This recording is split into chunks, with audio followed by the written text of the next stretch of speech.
한국이 더 잘한 건 인정한다. 그래도 최소한 승점 1점 정도는 가져올 수 있었어야 했다. 너무 아쉽다. 한국이 체코를 완전히 가지고 놀았어. 체코는 경기 내내 라인 내리고 수비만 했다. 라면서 체코 팬들이 멘붕 온 반응을 보여주었는데, 와, 진짜 2026년 월드컵 대한민국과 체코의 이 미친 경기 라이브로 직접 보신 분들 오늘 심장 무사십니까? 어떠셨나요? 비록 불의의 실점을 허용하기는 했지만 진심으로 역대급 경기력을 뿜어내며 체코를 사정없이 몰아붙인 대한민국이었습니다. 오늘 경기 정말 심장 쫄깃했던 순간들 간략하게 싹 리뷰해 드리면서 과연 오늘 경기장을 지배했던 어떤 선수들이 미친 활약을 보여줬는지 제대로 평가해 드리고요. 특히 오늘 값진 결과를 얻어내며 우리 대한민국이 월드컵 역사상 대기록을 새로 썼다고 합니다. 그 가슴 벅찬 소식과 함께 경기 직후 전해진 생생한 인터뷰 내용까지 가감없이 전해드리겠습니다. 그리고 여기서 끝이 아닌데요. 오늘 대한민국과 체코의 경기를 본 실제 체코 현지 팬들은 어떤 심정이었을까요? 경기 종료 후 올라온 체코 팬들의 리얼한 반응과 속마음까지 제가 싹 다 모아놨으니 오늘 영상도 무조건 끝까지 시청 부탁드립니다. 월드컵 영상 계속 올라가니 구독 하이프 잊지 말아주세요. 그럼 지금 바로 시작합니다. 일단 오늘 골 넣은 주인공 황인범, 오영규는 오늘 너무 잘해줬고요. 그리고 황인범 도움 넣어준 이강인도 와우, 진짜 한국 축구의 미래라고 할 수가 있겠죠. 그럼 선수 전체 평가 들어갑니다. 오늘 우리의 캡틴 손흥민 선수는 비록 야속하게도 골문은 열리지 않았지만 진짜 몸놀림 하나만큼은 날아다닌다는 표현이 부족할 정도로 가벼웠고 공격의 선봉장 역할을 완벽하게 수행해 주었습니다. 오늘 손흥민 활약, 이건 축구 팬들이라면 다들 인정하시겠죠? 뭐 인정 안 하시는 분들은 댓글로 남겨주시면 재밌을 것 같습니다. 그리고 이재성 선수는 미들이 아니라 드디어 원래 자기 오신 본인의 제 위치로 나오자마자 경기장을 종횡무진 누비는 활발한 움직임과 날카로운 박스한 침투를 보여주며 클래스를 입증하였습니다. 그리고 여기에 최근에 아틀레티코 마드리드와 강력하게 연결되고 있는 한국의 축구 천재 이강인은 와, 진짜 보는 내내 감탄밖에 안 나왔습니다. 이래서 한국의 축구의 미래구나 라는 걸 온몸으로 증명하듯 그야말로 미친 재능과 자로 잰 듯한 송구 패스를 끊임없이 찔러주면서 결국 우리 극적인 동점골에 엄청난 기여를 해냈죠. 특히 오늘 백승호와 황인범의 중원 미들 라인은 진심으로 눈물나게 좋았습니다. 백승호가 뽀백 라인 앞에서 든든하게 방패 역할을 해주니까 황인범이 마음 놓고 박스 안까지 저돌적으로 침투해 들어가면서 결국 귀중한 골까지 터뜨려버린 거죠. 그리고 오늘 수비진 역시 거의 완벽에 가까운 단단함을 보여줬는데요. 근데 솔직히 체코의 그 인간 한계를 시험하는 듯한 롱스로이는 대체 뭡니까? 그건 솔직히 반칙 수준의 사기급 무기였다고 다들 인정하시죠? 자, 이렇게 치열한 혈투가 끝난 지금 오늘 경기 후 전해지는 오영규 선수의 인터뷰가 지금 수많은 축구 팬들의 심금을 울리고 있는데 그 인터뷰 이제부터 살펴 보겠습니다. 오늘 결승골의 주인공 오영규 선수는 감동적인 인터뷰 내용을 하였습니다.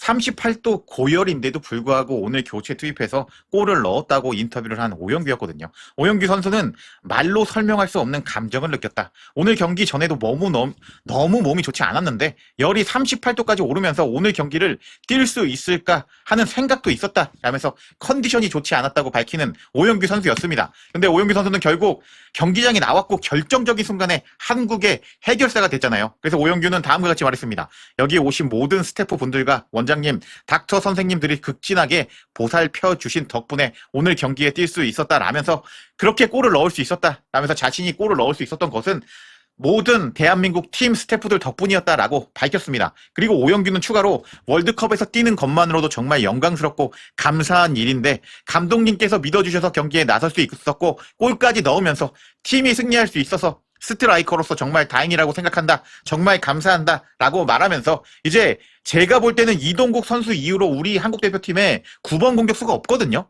제대로 된 조규성 선수 죄송합니다. 이동국급은 아닌 것 같아요. 여하튼 앞으로 차기 대한민국 9번 공격수는 오영규다라고 이제 기대감을 심어주는 이번 인터뷰와 그리고 결승골이었습니다. 그렇다면 한국 대표팀은 오늘 월드컵 첫 경기 첫 승을 거두었는데 어떤 기록을 세웠을까요?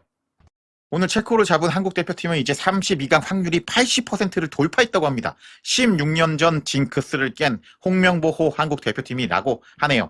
2010년 남아공 월드컵 이후에 무려 16년 만에 월드컵 첫 경기 승리, 첫 승, 이꼬로 토너먼트 흥분되는 기분 좋은 공식이라고 합니다. 이제 요번에 가뜩이나 3위 팀도 토너먼트 32강에 올라가잖아요. 그렇다 보니까 첫 승을 거두면서 우리가 32강 올라갈 확률은 거의 따놨다라고 볼 수가 있네요.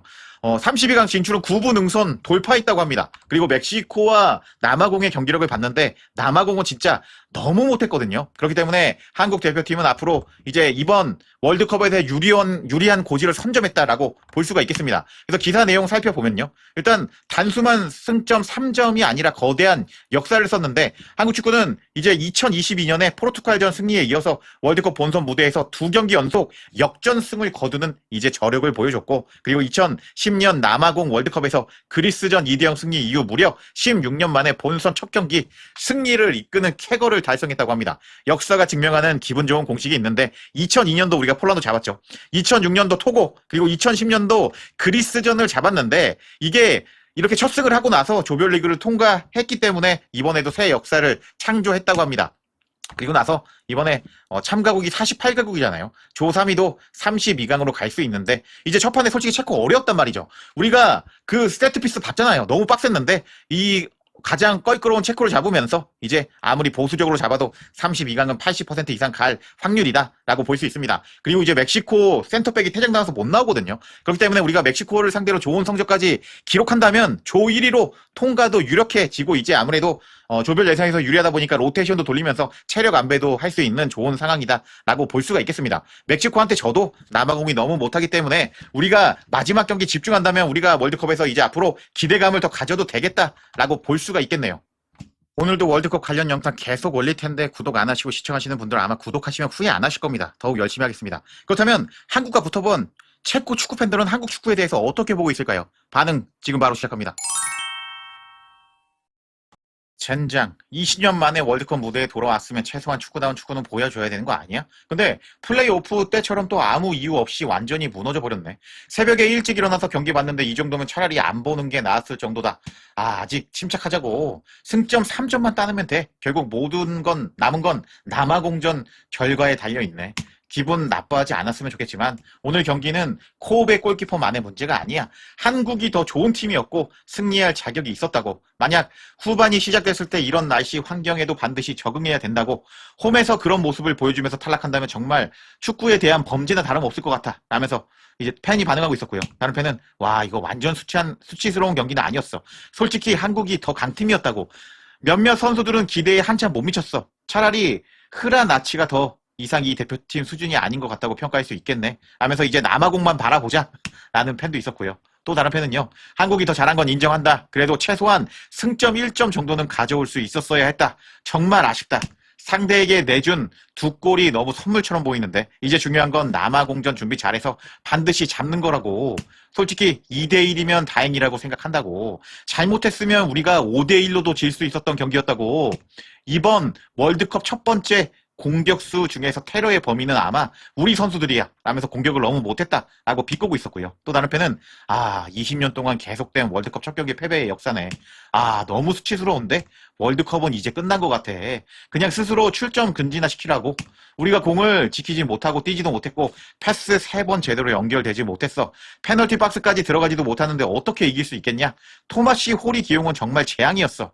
슬라비아에서 보여준 모습과 비교하면 완전히 다른 선수였지. 오늘 최고의 선수는 키퍼였다고 생각된다. 한국이 체코를 완전히 가지고 놀았어. 체코는 경기 내내 라인만 내리고 수비했다고. 아시아 팀을 상대로 유럽 팀이 이런 축구를 하는 건 정말 한심하다고. 한국이 우리를 완전히 압도했다고. 끔찍한 경기력이었다고. 아주 훌륭한 경기였어. 선수들이 정말 잘 싸워줬거든. 오프사이드 하나 때문에 결과를 놓친 게 너무 아깝네. 그래도 가능성을 보여줬다. NBA 스타들 같은 체격을 가진 선수들이 있었는데 정작 플레이는 전혀 못했네 라면서 체코가 키는 컸지만 경기력은 떨어졌다 라고 날카로운 비난이 나오기도 했습니다. 너무 형편없는 경기력이었는데. 오타 선수가 빠진 만큼 이제 남아공은 반드시 잡아야 된다고. 아직 희망은 남아있다. 괜찮아. 그렇게 나쁜 경기는 아니었다고. 이제 다음 경기에 집중하자. 정말 이해가 안 되는데 어떻게 2분 만에 경기 흐름을 뒤집어 버릴 수가 있지? 아무도 수비하지 못했고 누구도 상대를 막아내지 못했다. 패배는 당연한 결과였다. 안타깝지만 왜 전지 훈련을 고지대에서 하지 않았는지 이해가 안 된다. 이번 패배의 가장 큰 원인 중에 하나는 바로 그 부분이라고 생각한다고. 라면서 한국에게 당한 이제 다양한 반응들을 보이는 체코 팬들의 반응이었는데 한국 대표팀 계속 응원합니다. 이번에 역대급 월드컵 성적 만들어 주십시오. 이번 영상 만들고 또 다음 영상 또 올라가거든요. 구독 잊지 마시고 하이프도 부탁드립니다. 핸섬 브라더스 여러분들.